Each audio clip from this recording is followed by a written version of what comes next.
We're going to get started. Today is Monday, April 22nd, 2019. My name is Nicole Morin Scribner, and today I have the honor of interviewing Dr. Norman Beaupre. And to get us started, can you introduce yourself and tell us when you were born and where you were born? I was born a long time ago, July 7th, 1935, in Biddeford. Were you born at one of our area hospitals or at home? No, at home. At home. Then most deliveries were done at the home. My mother tells me it was on a Sunday afternoon at 5 o'clock when I was delivered. 5 o'clock in the morning? No, at night. 5 o'clock at night? Well, afternoon. Right. And who did the delivery? Dr. Levesque. Dr. Levesque. George Levesque. And so tell me about how your family came to be in Biddeford. Well, my father was born here. His father came from Quebec, province of Quebec. His mother was born here. Her father was Simard, so he's the one that came here. And my mother was born in Dover, New Hampshire. Her parents, the Huberts, came from Canada, but they moved to Newmarket, and they brought with them 11 children. The last uncle was born in Newmarket. My mother was born in Dover. That's all I know. And from there, they moved to Augusta, Maine. And the grown-ups got married, and so I had relatives in Augusta and Waterville. And eventually my Uncle Willie, the last one, with my mother and his mother and father, moved to Springvale, Maine. And my uncle was married there, and eventually my mother worked at the Kesslin shoe shop. She met my father there, and they were married in Biddeford, and that they established themselves here. Now, where in Quebec, you said your father's family came from Quebec? In Quebec. My father's father came from Belleuil in Quebec. My other grandparents came from a small village. I would have to look it up. I don't remember the exact location. They kept moving around, these people. So yeah, I was born an American, as was my father and mother, who were born in the States. And I have two sisters, and my father's family had 5 children. My mother's family had 13 children. She was the 13th child. Wow. She was the youngest. Now, what kind of connections did you maintain with the relatives, especially those in Not Canada? much, because we did not visit them. My parents did not go to Canada to visit relatives because they were older than my mother was and what have you, and my father was the same way. So they did eventually go to Canada only to visit places.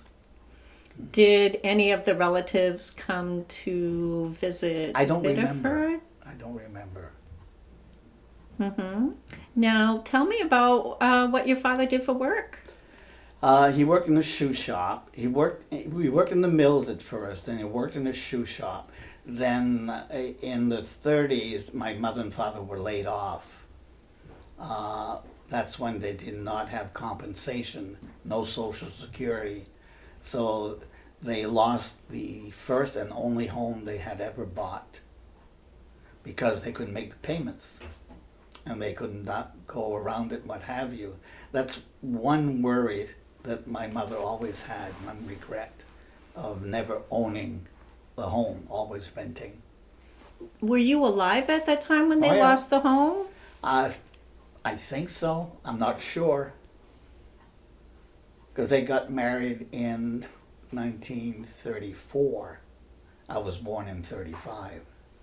I So see. they might have just purchased the home on Cleve Street. So that must have been very traumatic to. It was difficult, you know, with the Great Depression and what have you. It hurt a lot of people. Did they share any? Of course, you would have been probably too young to remember it when they were going through it, but did they share some stories of some of the difficulties that they had during that time? Not too much. The only thing my father talked about was FDR. He was the great president for him because he instituted the Social Security system and what have you. But they never complained about having hardships.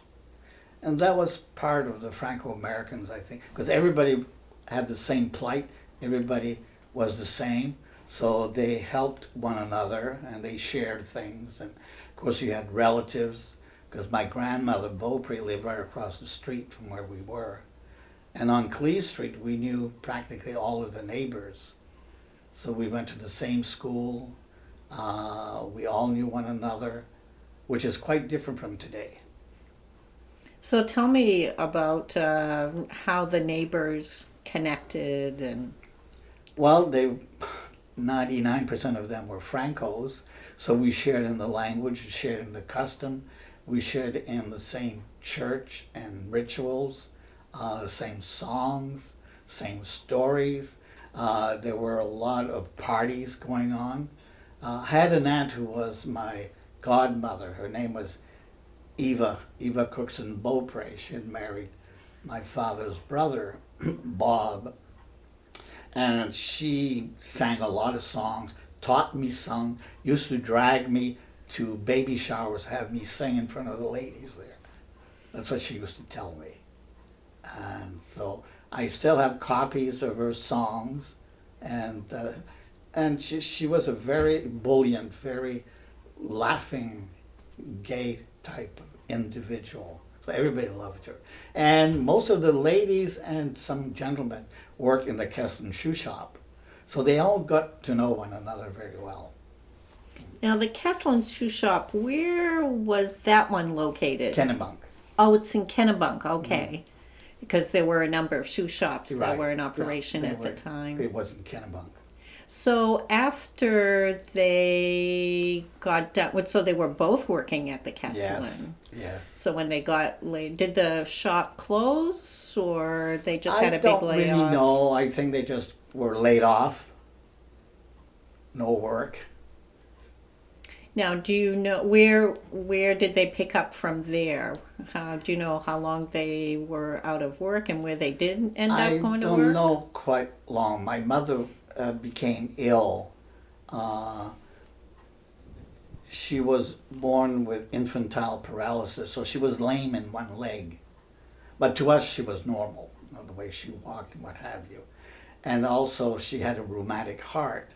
So later on, that would plague her and affect the valves of her heart. So I think after a while, she stayed home.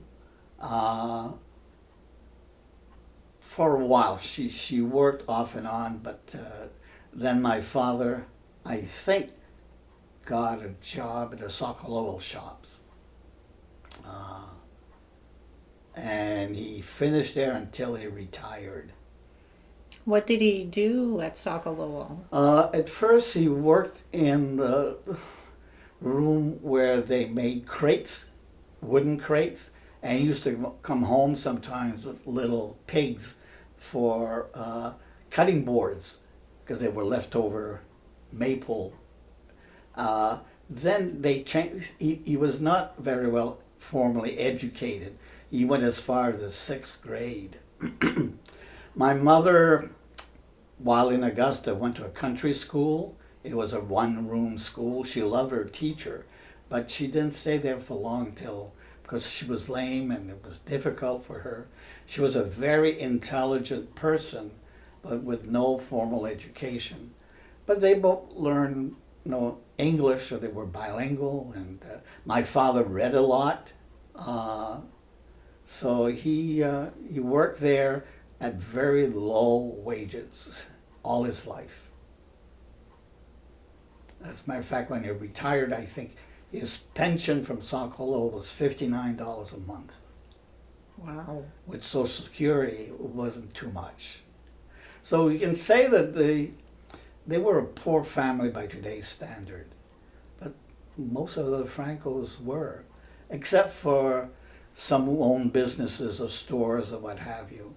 So I grew up in a community that was poor, but as far as I was concerned, we were not poor.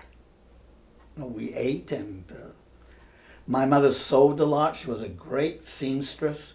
She made a lot of our clothes, so that saved money. What do you remember anything about how you celebrated holidays? Well, of course, we celebrated the Christmas holidays. We always had a Christmas tree and some gifts. I remember my father buying me my first Lionel trains, and I still had it for a very long time until I gave it to my daughter. That was a sacrifice on his part, I'm sure. But he loved toys. He had bought me a farm with little farm animals at one time. So my mother did the cooking. So we celebrate Christmas as other families did. And Easter, we had Easter baskets. And I remember my godmother giving me candy and Easter baskets and what have you. So it was celebrated in a family way. Did you take vacations or go on trips as a family when you No. were young? Well, we went to visit relatives. That was our vacations or trips. And my mother had brothers and sisters in Augusta and Waterville, so quite often went to Augusta for a weekend. Or sometime we used to go to Springvale to visit my uncle over there. So that my Beaupré relatives pretty much live in the Biddeford area, so we saw them that way. But my mother liked to visit her sisters especially. Now, where we live so close to the beach and lakes Right. as a family, is that one of the things that you used No. to do? We did move to Hills Beach for one time, so we were close to the Back Bay and the ocean. But my mother found it hard because we went to school, my father went to work, and she was alone with a dog. Yeah. We had our first dog. It was a puppy given to us by my Uncle Willie in Springvale. And she warned us, you better take care of him, and I don't want him seeing peeing all over the floor. So had newspapers all over the floor. Yeah, Trixie was his name. We loved him. And he ran around the beach and what have you. So eventually they moved back to Biddeford. That's after I had moved to Winthrop, Maine, because I joined an order of Brothers of the Sacred Heart over there. So I went to Winthrop, and that was my high school. So my diploma comes from St. Dom's because they were affiliated with the Brothers of the Sacred Heart. And I was there from 48 to 3.5 years. The last couple of months I went to Quebec to Ancienne Lorette at the novitiate. I took the habit, but after a month or so, my parents came to visit me, and it was all foreign to me. You know, it was a foreign country, and it seemed that no one really spoke to me, and I was lonely, so I told my mother I want to go home. So that's when I came back to Biddeford. Now, how did they feel at first when you decided to join? They thought I was only 12 and a half years old, so they thought I was too young. My grandmother said I was too young, but they allowed me to go. They felt it was God's calling, so I enjoyed it because I didn't have any brothers, and over there were a lot of boys and older men, and no, it was hard on my mother, but she never told me don't. She never felt that way. So yeah, I truly enjoyed being there because I made a lot of friends, and I had my education, and I came back with a high school diploma. Now, did you ever go to the elementary schools in Biddeford? Yes, at St. Andre's. You went to St. Andre's. So, any memories or stories that you remember about being at St. Andre's? What was that like? No, it was, to me, it was normal. Everybody else went there, everybody from the neighborhood. I remember that the girls were on one side with the presentation nuns, and from the 5th grade to the 8th grade, we were on the other side with the Brothers of Sacred Heart. And there was one particular brother that I really liked. His name was John Ralph, and he taught us songs. And yeah, he's the one who invited me to go and become a brother. So I was always close to him. He has passed on since then. Outside of that, I belong to the choir. I remember singing at the midnight mass. And then the brothers would give us a little bag of candy. Little things like that we remember. But outside of that, I did not like homework. Strange. But I learned, I passed on, and came back here. Was at that time were studies in French and English, a combination? Both, yeah.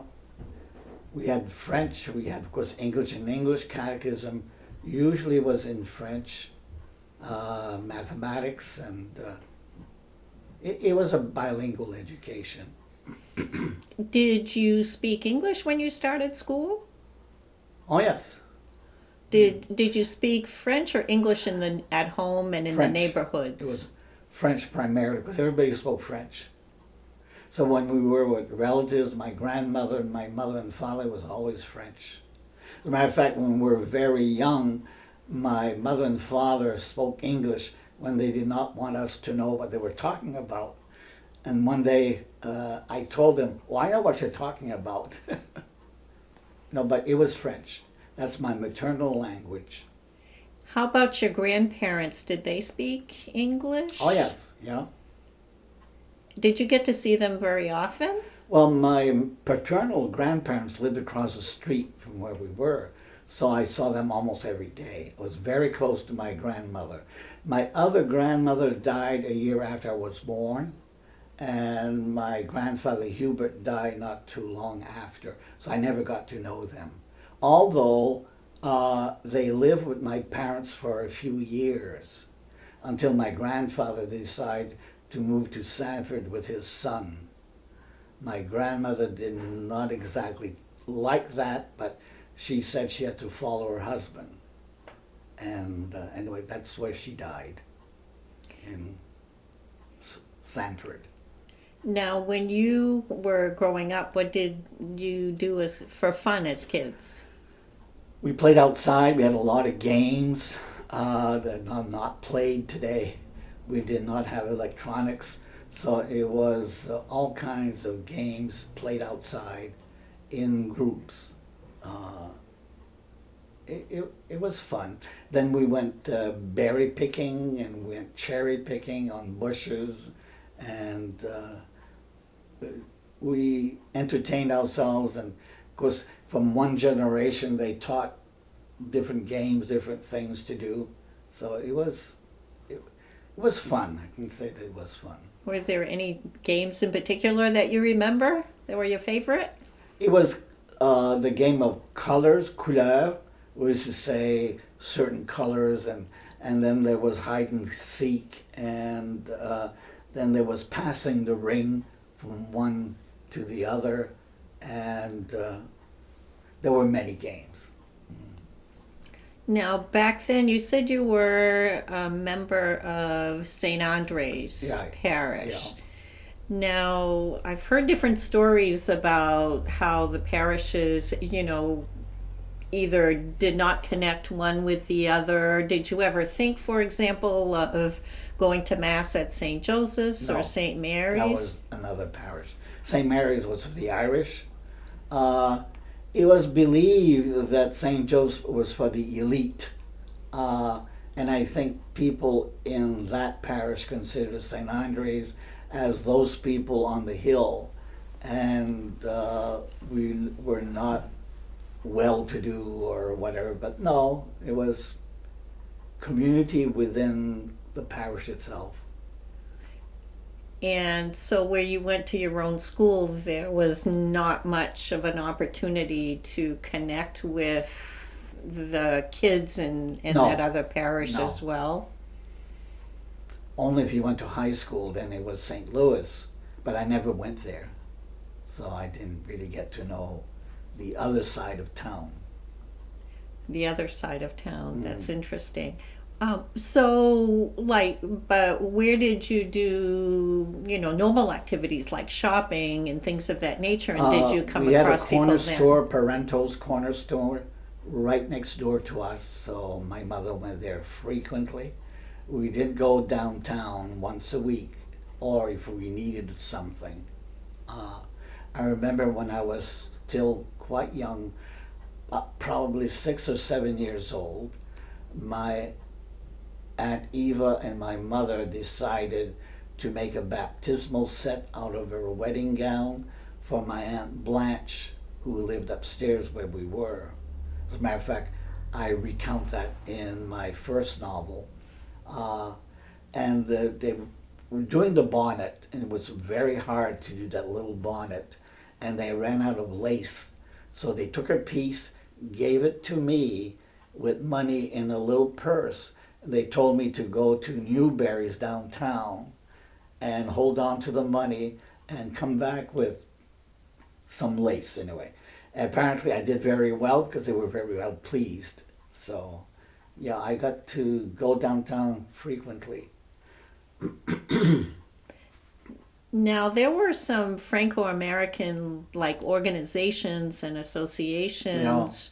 Was My parents did not belong to any of my father belonged to parish organizations, the League of Sacred Heart. And my mother did not belong to the League of St. Anne's. Not that she was not a joiner, but I guess she felt that she didn't belong there. I don't know why, but as far as other organizations, no, they were pretty much homebodies. No, it so was family. right.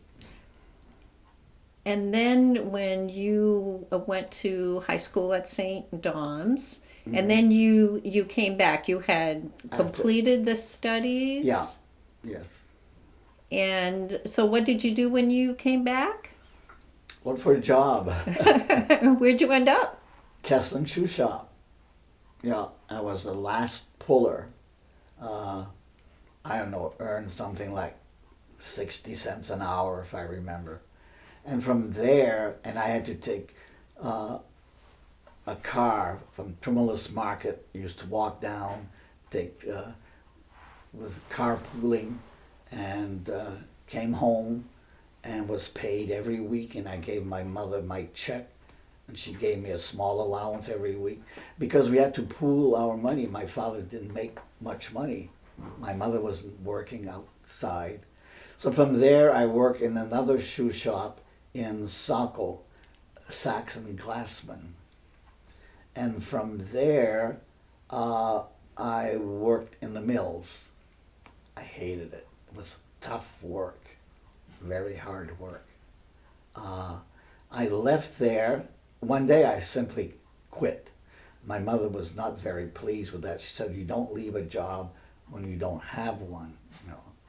But I went back to the mills, had different jobs. Eventually I worked in the accounting department. And from there, I decided to go to college. Now, when you say the mills, just for clarification, you mean the pepperell? Pepperell mills, yes. So you worked inside the factory, and then Right. it mustn't have been that easy to get into the accounting department. Well, I had a few contacts, and I was asked one day, I always looked ahead to leave behind what I did not like and go on to something else. And I knew this man called Lenny Burke, and he invited me to be the cost accountant. So I learned on the job. I was married then. They didn't pay very much, like $50 a week. And one day I took some lessons for, it wasn't catechism, it was teaching religious studies anyway, with Father Ben, who was a Franciscan. And he asked me, did you ever think of going on to college? I said, I can't afford it. Well, he said, there are loans you could take and what have you. He said, we're starting a summer session. That was in 1967.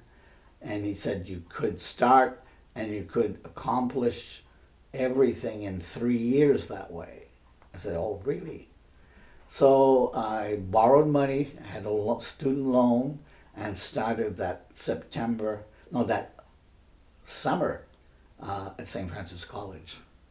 Now, what was your parents' take on? Because were you the first one in your family to pursue a college education? Yes. And what were your parents' reaction to you wanting to go to college? Well, I was married then, so it was Okay. different, and my wife, of course, helped me. But I maintained a job. I worked 20 hours a week at my old job while taking, as a matter of fact, I had 2 majors, one in French and one in English, while at St. Francis College. So that prompts me to look at a piece there in between when you left Quebec and Right. then you Came home. and you mentioned your wife. So how did you meet her? Through friends here, because her mother came from Biddeford. And so they often came down to visit relatives. And then she had a friend over here, and that's how I got to meet her. Now, what did teenagers in Biddeford do for fun? Went to dances. Where were those? St. John's Hall, primarily. That usually was on Saturday night. And once in a while we used to go to a restaurant, especially Sunday morning for breakfast. Outside of that, we worked. So there wasn't much time to do anything else. So when you were at St. Francis, you probably were not living there No. on campus? I was a day hop. You were a day hop. Right? Have not heard that term. No? Yeah, that meant I lived downtown and traveled to my studies. Did you have your own car?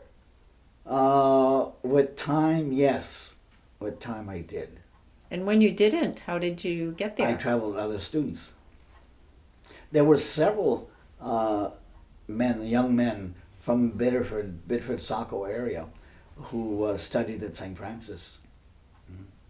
So what was St. Francis like then? Well, they had several monks, several Franciscans teaching there. They had a few lay persons. It was a high school, then transferred to a liberal arts institution. No, when I went there, it was a college, and it was a liberal arts college. So you had to take history and philosophy and theology, and for the first 2 years, there were many courses you had to take. It's fine with me, I liked it. Then I told myself I was going to major in English because I could not see myself teaching French, the grammar and everything else. But one day, Mr. Parento and Mr. Poisson said, your French is very good, why don't you consider a double major? Why not? I said. So that's how come I graduated with a double major. When you started college, what did you envision you would do with your education? Teaching. I thought I would teach at the high school level, but with time, I realized that teaching at the high school level, you had discipline and you almost had to be a cop. And I didn't like that. I didn't want that. So what time when I graduated, I said, well, I'd like to go on to a master's level. And I applied at University of New Hampshire, and I got an interview there. I did not like the interview. They told me that my French was not very good. I said, what do you mean? So I applied to Yale and applied to Brown only because Mr. Parento said a former student was studying there that you might get a chance. So Yale sent me this ubiquitous card that I was not accepted there. It was all right. And one Friday afternoon, I got a call from the chair of the French department at Brown saying that I could get this National Defense Act grant if I decided to go, but I would have to tell them right on the spot, yes or no. I said, really? I said, okay. So I came home that night. I told my wife we'd be moving to Providence. She said, what? But we did. We did. That was quite the trip, quite a translation from one area to another area. But I went down and got an apartment, rented an apartment, and then we moved there with all the furniture, and we had to find a school for our daughter. And then I took some classes, and there were students from all over the place. Some I thought were much better educated than I was, but I managed. I did very well. That must have been a huge leap Oh, yes, yes, for you and your family. yes. But and I couldn't work, but I had a monthly allowance. So I think in the 2.5 years we were there, we went to the movies, one matinee, and the whole time we were there. But we survived, we managed, and, and I survived in the studies. And come to find out, I was enrolled in the PhD program. It was not just a master's. So I graduated with my master's, stayed on, finished all my coursework, and then I was offered a job at St. Francis College in the French department. So when I came home, we looked for a rent, and we found this place. The husband had just died, and the lady said she was selling the house. So we got a mortgage and eventually moved. So we've been there ever since, 42 years now. And so I started teaching at St. Francis College. In the summer, I had to write my doctoral dissertation.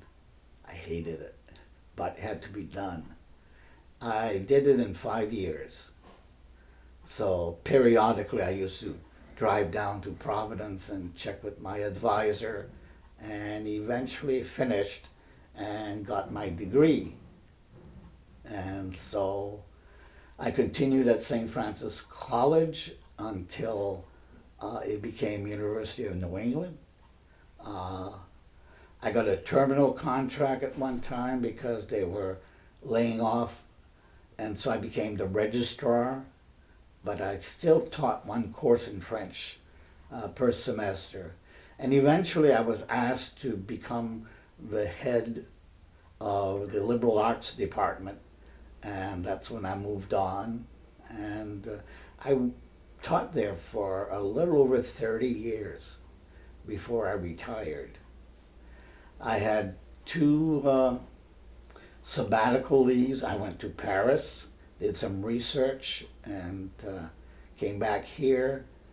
And then I took a leave of absence for 1 semester because I went to Mexico.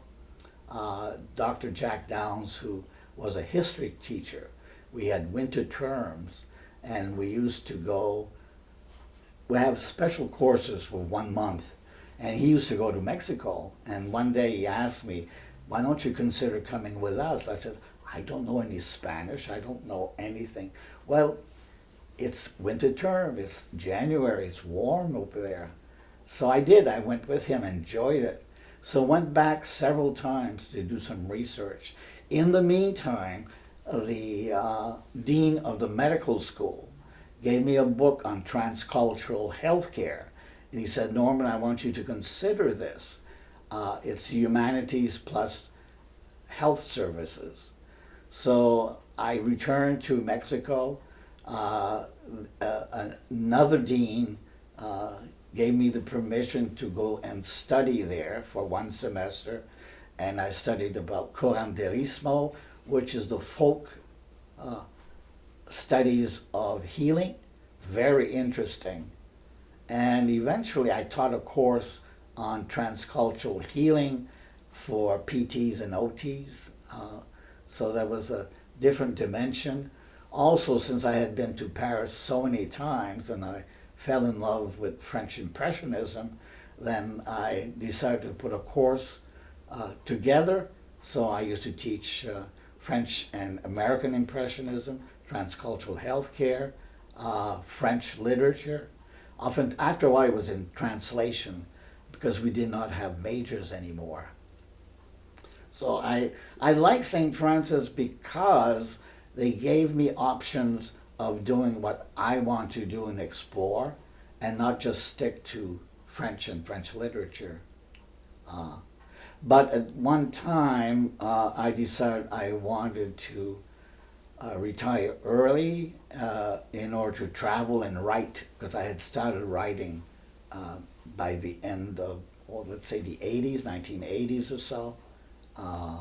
And that's when I left, and I traveled considerably, not just for French culture, but we went to Eastern Europe, we went to Mexico some winters because it was warm and it wasn't too expensive, and so we traveled quite a bit. So, with your exposure to other cultures, what did you take away from that in terms of parallels to the culture that you were brought up in?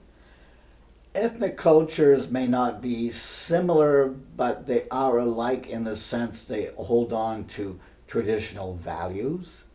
And I had my own, they had their own. I learned from them, and they learned who I was. And I realized the value of languages also. At one time, I began to learn Portuguese because it was a possibility of going to Brazil. And I always opened up to possibilities. And there was a grant, and we did not get the grant. So Sister Priscilla Roy, who happened to be in Brazil, told me, why don't you come down anyway, Norman? You can live with us at Bon Pastor. And so I did that, and I was there for a good 6 weeks or so. And I found that very interesting. And then finally we got the grant, and with 6 other teachers, we went down back to Brazil. And I did a project on special sculptures. I have one right there in the dome, under the dome. Very nice. Yes.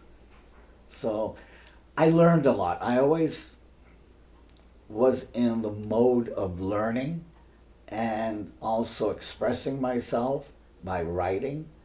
And I was sensitive to other cultures because I knew that was very important.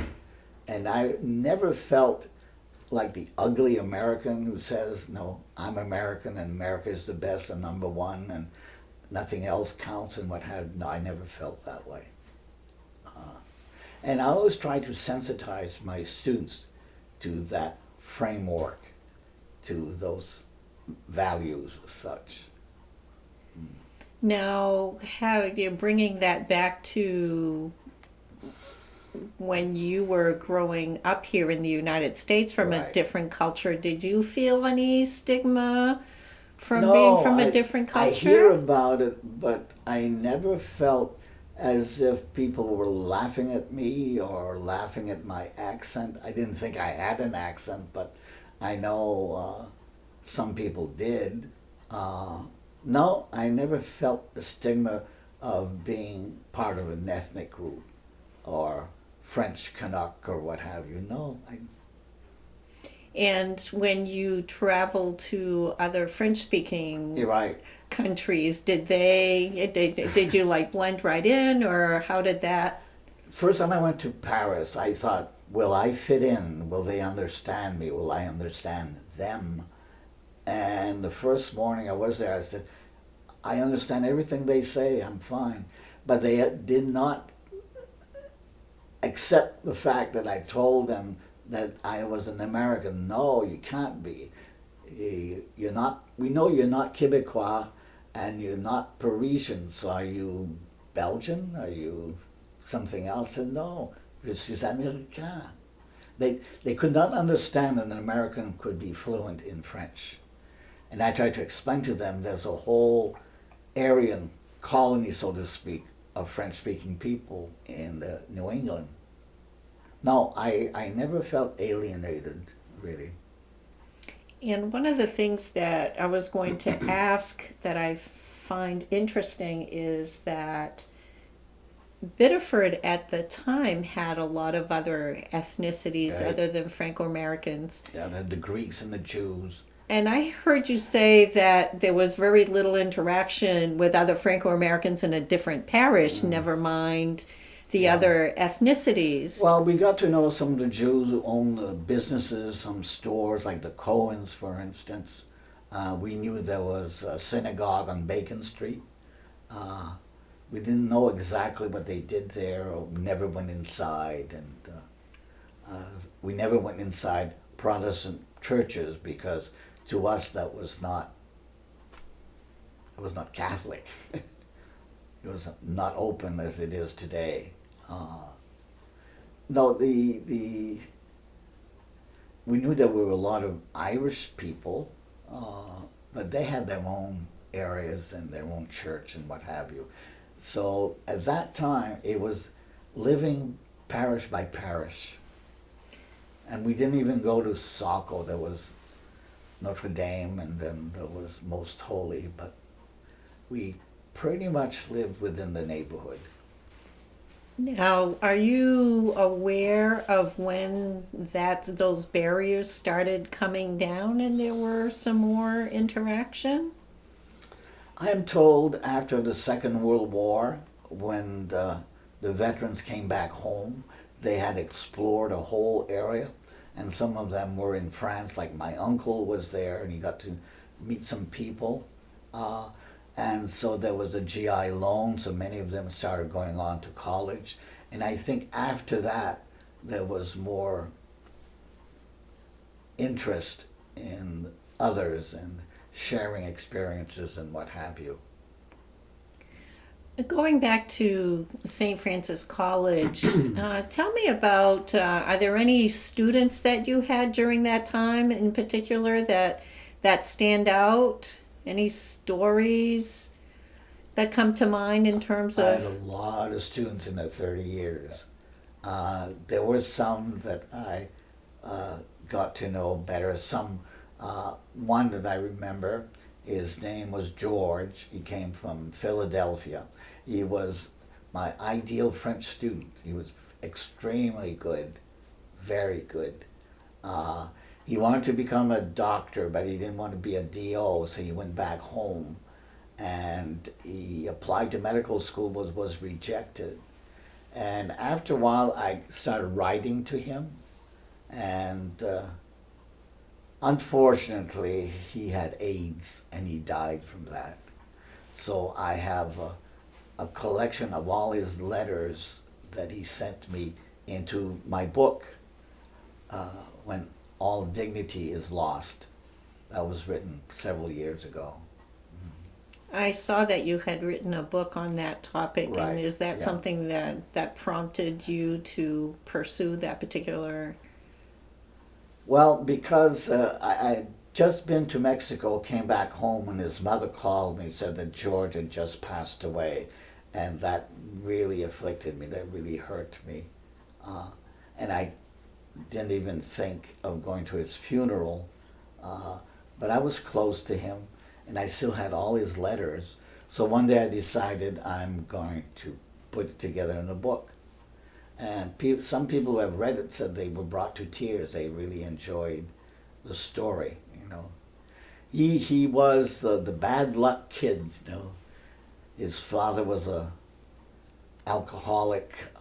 He had several accidents, and he was supposed to come to meet me in Paris one day, but that's when they threw a bomb in one of the department stores. So they cut out all visas, so you couldn't get a visa to come.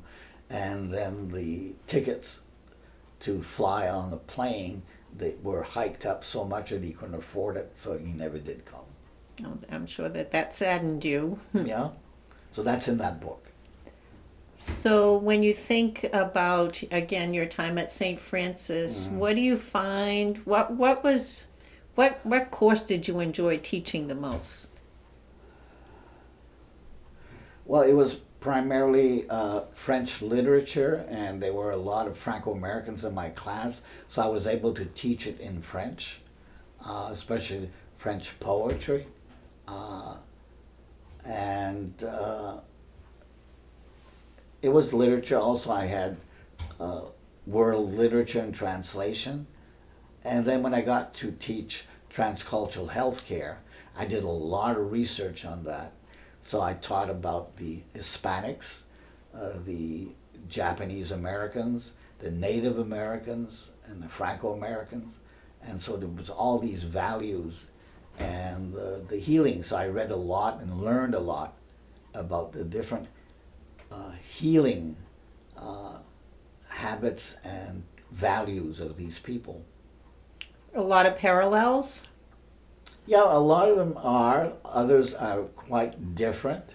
When I went to Mexico to study curanderismo, I met some curanderas, the women who did the healing, and it was very interesting. They had herbs, and she had an egg, and if it cracked, then she told you this was going to happen or not. Sometimes you thought it might be superstition, but I refrained from thinking of it as superstition.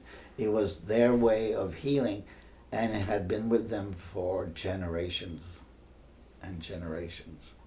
I am told that if it needed surgery and it was important enough, they would go see the regular doctor. But most of the time, at first, they went to their own healers because they had confidence in them. So I had to learn about all those values and ways of doing things. Now, there are some traditions within the Franco culture of healers as well. Did you see some of that being practiced as you were growing up? I'm told my father had the healing powers of stopping burning sensation, let's say you burned yourself and what have you, and of stopping blood sometimes. As a matter of fact, we had a neighbor upstairs who ran down to talk to my mother about it, to ask my father to stop the bleeding because one of her sons had cut himself and he was bleeding profusely. And but he never talked about it, never discussed it, and I was told that this gift had to be given from a woman to a man. But as far as I know, my father never passed it on to my sisters or anybody else. That I remember. Then, as I mentioned in my book also, there was a ninth son, a neuvième as they called him. So if you were the ninth son in a row, not interrupted with a girl, but he had 9, then you had special powers to heal. And my Aunt Eva's father was one of them. Then again, we only heard about people going to him, or most of the time going to the wife who used to talk to the husband about the healing. So did you hear any stories about him, actually, an Mr. example Cookson? of him doing a healing? No, only it was talk, people saying that. Were there a lot of Biddeford area residents who went to St. Francis College through the years? Yeah, quite a few. Because it was in town, and you didn't have to pay room and board, and It was Catholic, it was Franciscan. So yeah, quite a few went there. So the course of study must have changed quite a bit over the years, especially from when it was just... Well, it's no longer a liberal arts college. They do have the liberal arts, but it's not a major. And then, of course, they were going to sell the college, merge the college with St. Joseph at one time, and then the one in Sanford. But they couldn't decide who was going to be president.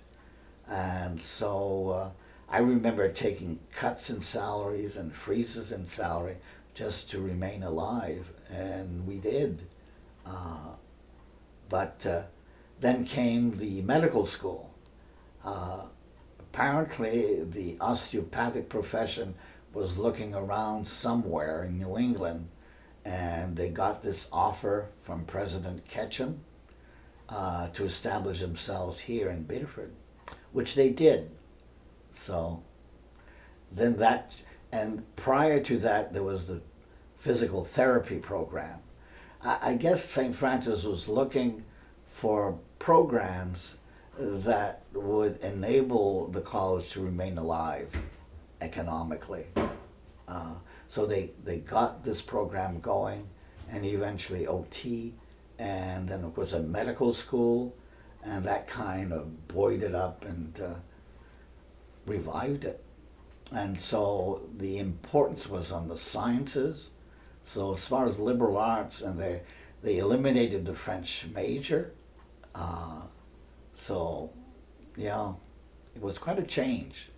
And with time, especially after I retired and they had the last president there, it truly expanded to the Portland area, into the so many different science programs and schools and what have you. So now it's become phenomenally large. And it must have a very different feel to it from when you first started going there. Well, I don't know anybody there anymore. It's been 19 years since I retired, so except for a few people, I really don't know much. Although I met the new president, Mr. Hebert, and he speaks French fluently. I was surprised. But he's very nice, and I'm sure he's doing well. It's my understanding that you spent quite a bit of time and effort in trying to preserve the origins and the history of St. Francis College. Well, I don't know if I did everything, but I tried to, as well as preserve the heritage and language of French in the area. I became president of Biddeford Historical Society. I was instrumental in getting the Museum in the Streets project. I worked with Dennis Letellier, I remember. I had my hands in a lot of things. La Kermesse. La Kermesse, I was first president because Joe Plamondon was wanted to run for mayor, I hear, and that was one possibility for him. So he wanted to be the director, but he didn't want the administrative part of the presidential part. So Bill Sutton advised him to ask me to become president. And then unfortunately he died the month of May prior to the first Kermesse. So I did not know if it was going to be successful or not. We had buttons, but we didn't charge anything for people to come. But then it was a tremendous success. So I was president for the first 3 years, because then I was leaving to go on sabbatical. And then his son took over.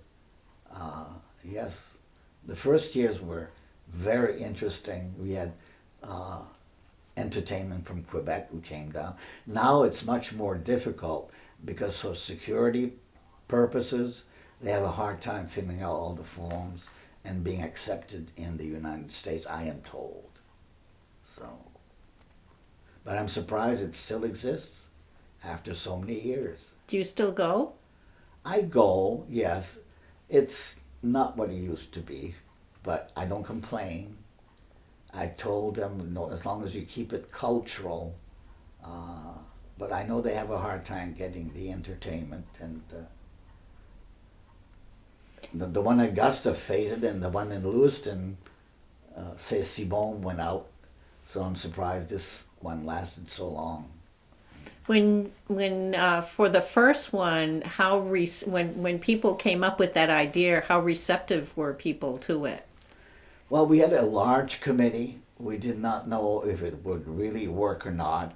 Joe Plamondon was thinking of having 2 weeks with different ethnic groups, and I advised him, I said, why don't you just start with one of the French ethnic group, see how it works out, then you can add on to it. But taking all of that all together, I thought it was too much.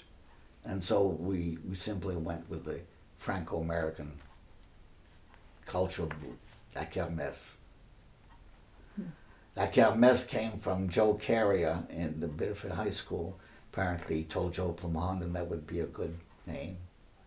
And then we had the Frog, and he was named, we had a contest to name the Frog, the mascot. But it was highly enjoyable. Annette Ouellette, do you know Annette Ouellette? She ran for mayor at one time. She was my vice president. What a dynamic person she was. Yeah, she used to come here and, yeah. Were there any surprises those first few years of La Kermesse? Well, it surprises the numbers of people who came from everywhere, outside of the state even, and they got to know this, and they loved it, and so they came. And we didn't make much money the first few years. I think we made $800 the first year, enough to kind of get started the second year. And then, no, it was for the people, and worked hard. Annette and I spent a lot of our own money in postage stamps and telephone calls and what have you. So there were some scandals later on with some presidents who took money from the Kermesse organizations. I never took a dime. Never did. And that Ouellette either. She put in her own effort and her own money. So it was they were not bad surprised. They were just surprised that it was so successful. It must have felt good to see people dancing, singing Right. in French. Yeah. Yeah. All ages? All ages, yes. Even the young people. Because they saw fun over there. It's fun and singing and dancing and what have you. You know. So tell me about Museum in the Streets. Well, Patrick Cardon came to see me one day. He told me all about this project. It sounded interesting. He needed to have a sponsor. So I convinced the Biddeford Historical Society to invest I think it was some $20,000 in the project. But it was accepted, and eventually it was set up. So now I see he's still doing it in other cities, other towns, but we were one of the first ones. Now I go back to St. Francis College. You did something there to preserve, is it the memory or honor the DeCary brothers? Oh yeah, they're buried there. And I had one of the distant cousins come over from Montreal, and he said, my relatives, the DeCary brothers, fathers, are buried there, and he wanted to have a monument. I said, okay. So we started collecting money. As a matter of fact, my wife started collecting some older woman would give her 50 cents now and then. So there's a monument there to the Franciscans and the DeCary fathers. It's not as lavish as the cousin thought it should be, but no, we didn't have the money. But it's there, and they're buried there along with the first Franciscans.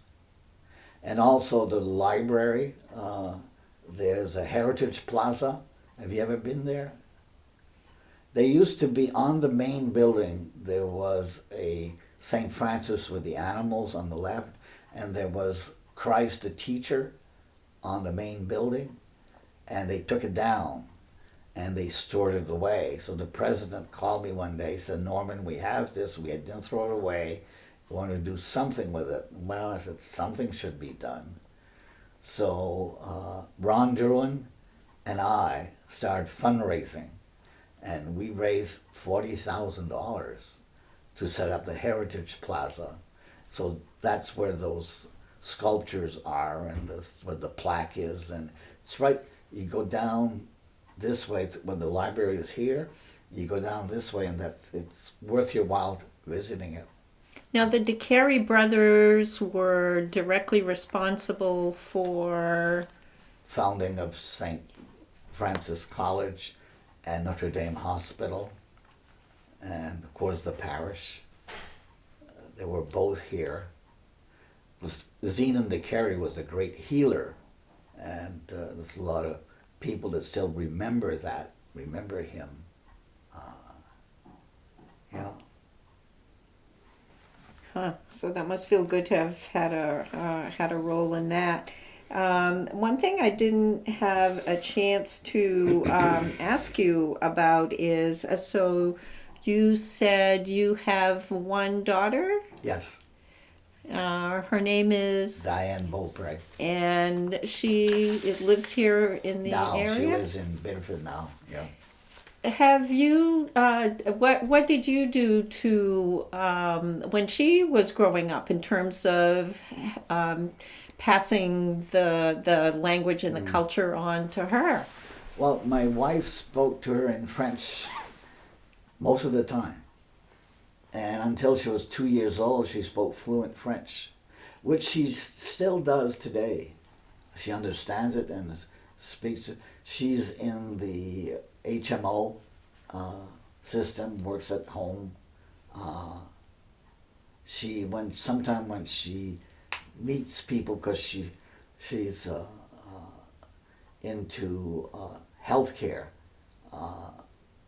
and so she worked in different nursing homes, and sometimes she used to meet people who felt more comfortable speaking French, so she spoke French to them. So I was very proud of her in doing this. But growing up in this family and the relatives and what have you, she kind of absorbed the culture as well as the language.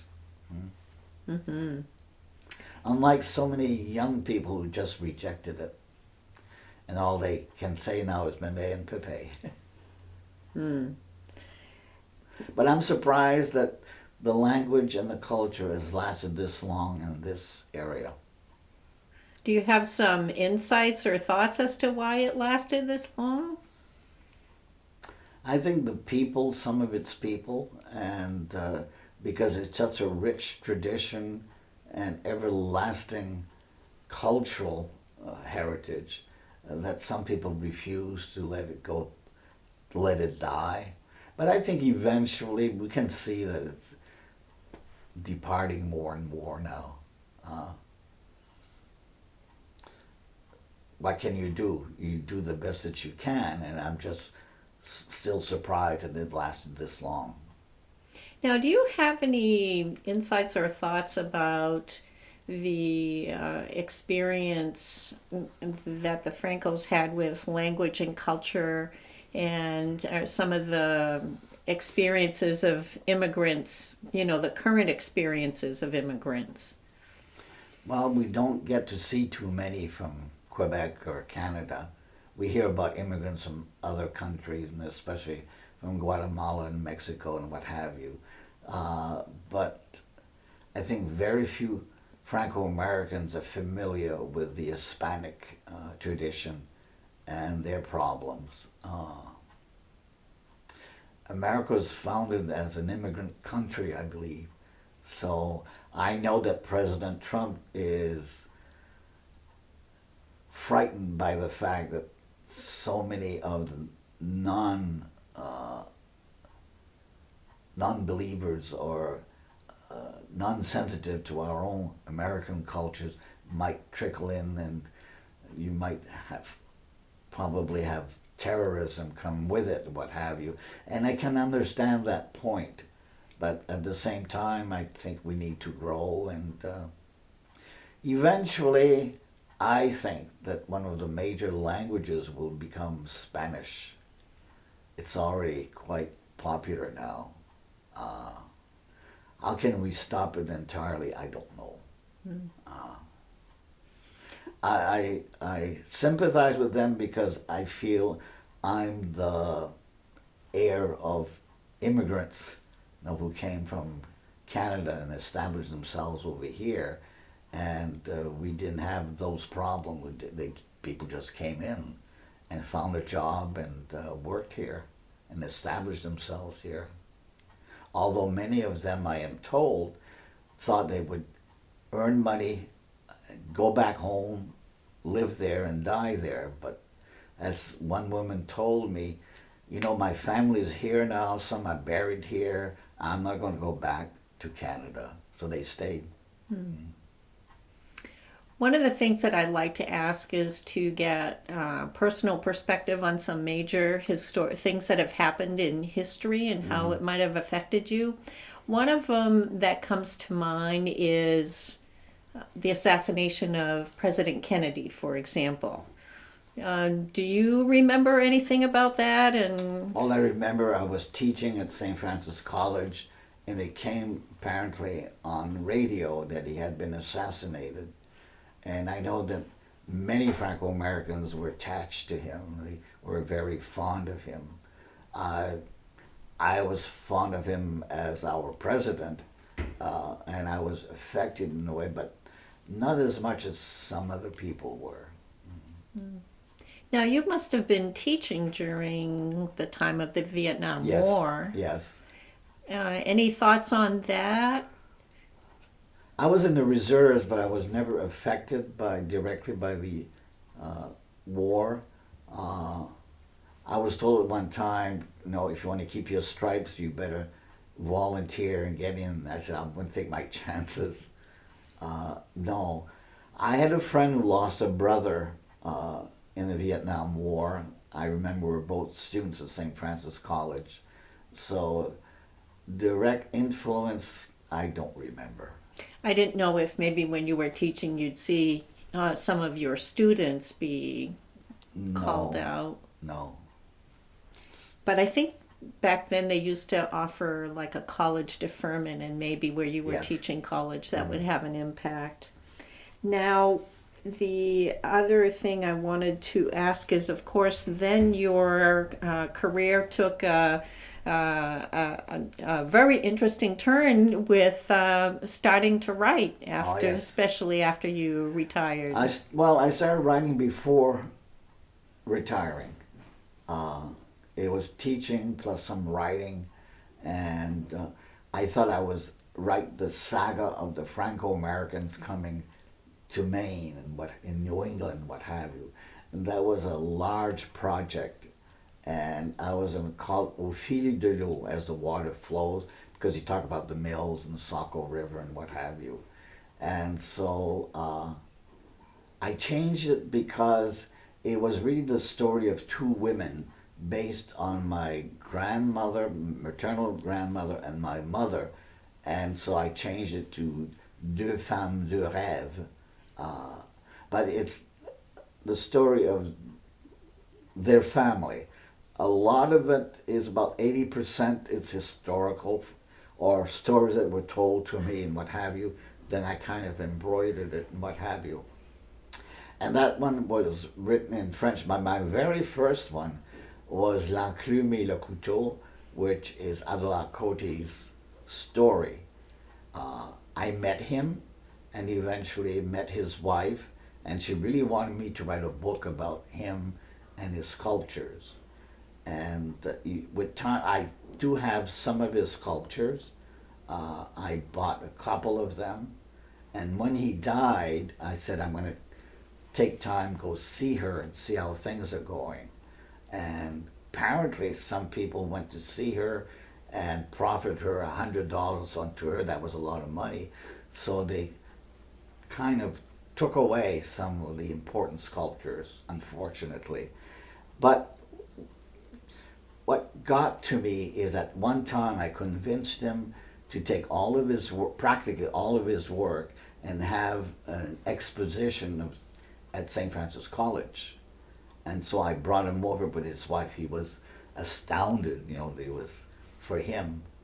But that was about the time that I thought that St. Francis was going to be sold or changed.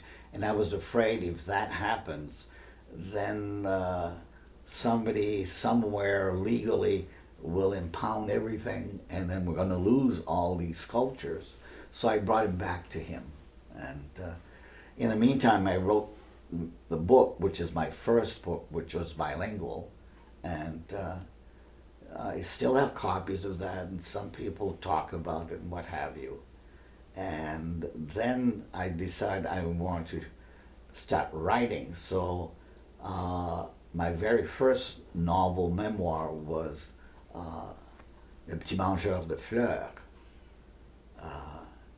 So I looked for a publisher, did find one in Quebec, in Rimouski, and actually it was in Montreal. But with time they decided they didn't want to publish it because the publisher didn't like novels, he said. I said, okay. But I did find this one in Rimouski, and he published it. It was not a bestseller. It didn't sell very well. And so for my second one, he did it, but he said he was not going to do it anymore. So that was the end of that publication. And then I also started writing in English, so it was, which I have done for all of my 24 books. About half of them are in French and half of them are in English. When I get tired of one, I switch over to another language. So my very last one is in English, of boa constrictors, elephants, and imaginary whales, which is based on the idea of The Little Prince. Have you read The Little Prince? Yeah. About the boa constrictor who swallows an elephant, and grown-ups say it's a hat. So I have some 24 cautionary tales. I don't know how it's going to go, but depends on the ideas that I have. One of my most popular one was La Suyon, which was my very first one that I wrote in the dialect. I wasn't sure if I wanted to do that, because what will people say? Here's a college professor who writes in the crazy language or dialect. But Antonine Maillet, that you're familiar with her, had done it with La Sagouine. And she told me, Norman, I took a chance in doing this. And she did it very well and had succeeded. So one day I decided I'm going to do it. So I decided on La Suyon. With time, it was done here. I met Marie Cormier, who was the actress who did La Suyon. And she said she was willing to do it. And with time, I met Denis Desgagnés from Quebec, who was in charge of the Francophone Center. And so he invited Marie and myself to go to Quebec, to go to various areas to present the play, which was a big success. And eventually we went to France, in Paris, and to two other cities. And then I translated, for people said, I don't know what you're talking about, Norman. And that was on the heels of my Courier articles, Souvenance le Grenier des Souvenances de Normand, which I thought would last a couple of months. It lasted 3.5 years, until Molly told me, well, we can't afford you anymore, Norman. We're not going to publish. Okay, that's what you want. But people still ask me. They said they enjoy that. And I had translated all of them, because I knew some people would read them but could not understand French. And so I decided to translate La Suyon, except certain words I just could not translate. They just cannot translate, that's it. But it's done.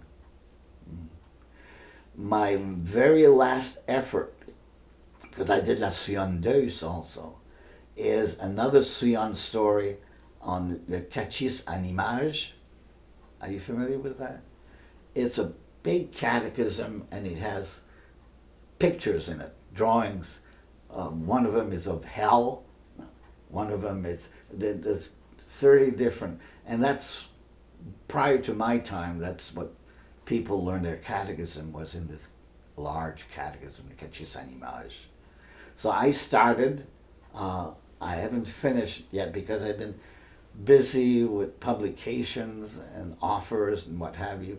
Right now, I have this company, Alpha Books United. They're very much interested in one of my novels, which is The Man with the Easel of Horn. They think they might find some investors, and they're talking about Macmillan taking a lead in all of this, so we'll see. That's pretty Very exciting. hard to find publishers, because I started with Litfire. They went out of business. No, I started with Lumina Press. They went out of business, then Litfire, and now I'm with Stonewall. But you have to be careful of scams, because every time I publish a book, it costs me. And I don't make any profits, and royalties are very slim. But I don't write to make money. I write because I'm able to do it and get it published, and that's part of my career. So when I think particularly of your books that focus on Franco-American culture, what is kind of like the biggest takeaway that you're hoping that your readers will get from that? Well, the history, the cultural values, and especially the language, because I think eventually it will vanish. And I'm truly hoping that younger people will be inspired by what I write and say that somebody of our own cultural group was successful enough to write and to be published. I don't think too many people are aware of this. Although in the area, people know who I am and they know that I've been writing, and but they don't sell. Now you've won a few awards. A couple, yeah. I had 2 medals. I can show it to you. When we get, maybe not right now, but Yeah. maybe when we're done, I'd love to see them. Yeah, one was a Francophone medal. The other one is the same medal that Celine Dion won. It was from the government, and it was presented to me at a kermesse celebration by the French consul, so I'm very proud of that particular one. And then the State of Maine recognized me. I've done what I've done. Well, that must feel good to get some recognition. Yeah, sure. Now, you said that you spent some time in Paris, and I know that Yeah. one of your books actually deals with architecture, and so that must have been it stabbed right at the heart when you saw the fire of Notre Dame. I was granted a request of mine through a professor at Columbia University. He was offering a trip to Paris to study Gothic architecture. So when Notre Dame burned, that really hurt me. Anyway, I was admitted, and we went to Paris. I think it was a couple of months or so. And we almost every day, every other day, he would take us to a different cathedral because he knew the contact, and they opened the church for us. And so he was in architecture, so he talked a lot about the architecture and what have you. So with time, I decided, why don't I write a novel about an architect who builds a cathedral? So Cajetan the Stargazer is the title of it. So from my notes and what I recollected and what have you, then I had Cajetan build the cathedral. Mm-hmm. So when you saw that fire last week, that must have really stabbed at your heart. Especially when La Flèche, when that spire tumbled there, that was difficult. Yeah, that was a horrible accident. But it happened quite often in the Middle Ages. and they rebuild them. So you've had a chance to have a lot of experiences. You've done a lot of traveling, and Yeah. you always come back to Biddeford. You know, Why? I asked myself that question one time. I love Paris very much, and I said, could I live here? And I said, well, I'm not used to a large city. I would miss the ocean. I would miss the quietude of a smaller city. And of course, I had family here, so I always come back here. And what has being from Biddeford meant to you? It's kind of a love-hate relationship, you know. I love it because I was born here, I lived here, and what have you. Sometimes I don't like what's happening in the Biddeford area.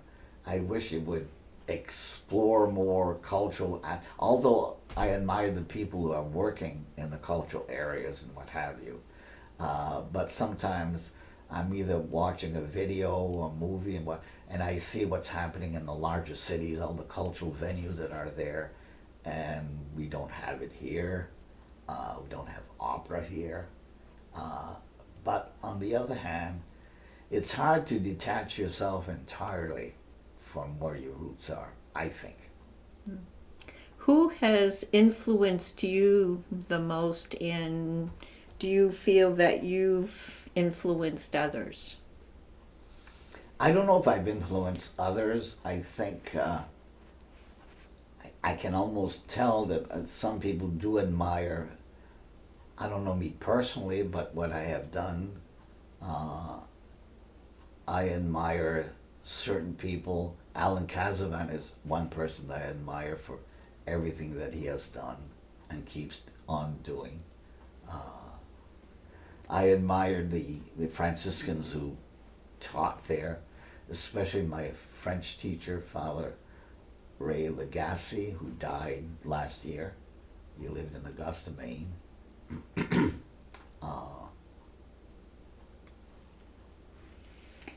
When you think back about what did you envision your life would be like compared to what it's turning out to be?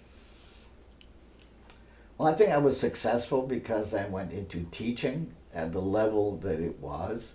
I never thought I would go on to graduate school and get a doctorate, and then continue just in French, but in transcultural healthcare, in French and American art and Impressionism, and that's one cultural avenue that I give credit to St. Francis College for allowing me, a French professor, to explore different areas and to teach different areas. And sometimes I hear from former students. There's one who was German and came here. I've always wondered why he would come to St. Francis College, because there was a medical student there. Yeah, Michael Marquardt is his name. He lives in Delaware right now. So he always sends me a Christmas card. Is there something that you can think of that people might be surprised to find out about life in Biddeford? Well, I find it's quiet. It hasn't changed much. Of course, people go with certain customs, and especially now with television and the technological age and what have you, they seem to follow the Twitters and all those habits and what have you. I don't. I do have a cell phone, but I only use it when I go away. For instance, this weekend I'm going to the Rassemblement in Orono, so I'll bring my phone with me. So I'm going with my two friends, Robert Perrault and Keith Chevalier from Manchester. What is something you'd want to make sure that people take away from hearing your story? I think the total dedication, commitment to my culture, that I'm not making anything up. I really lived it, and I think it shows in my teaching and my writing. And I've asked you a bunch of questions. Is there anything else you wanted to share that maybe didn't come up because I didn't ask it? I think we've covered pretty much everything. I don't know what else. Anyway, it's on my CV, so you can complete it. Okay, well, thank you. Thank you so much. Okay. One.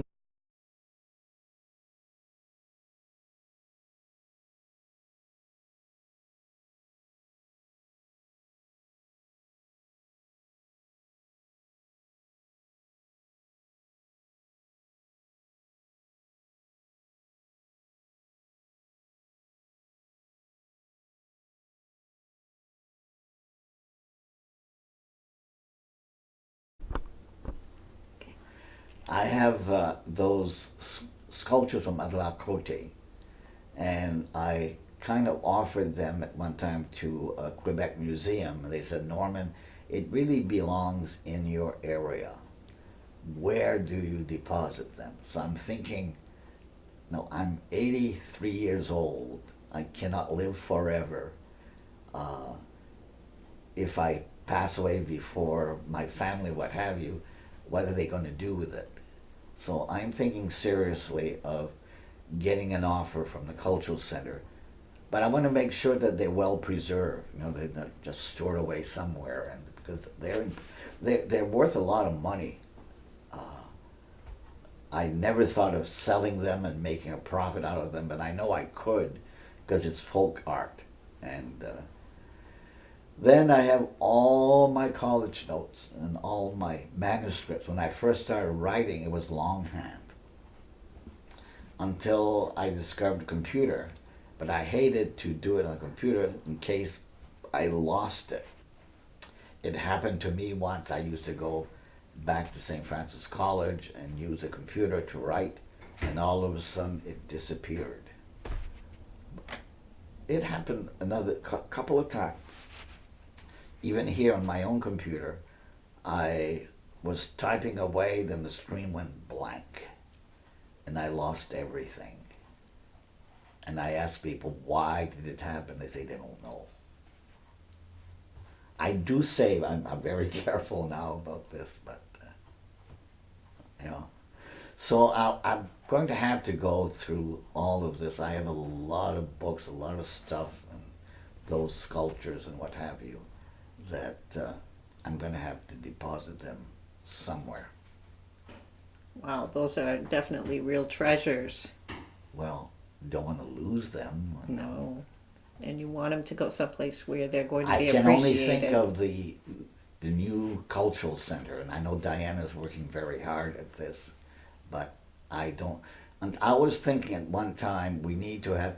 I was thinking with the kermesse that with the profits eventually that we would make, we could buy a building. I was thinking of the old credit union on Poole Road, which is still now, I think it's for sale. But things didn't work out well. They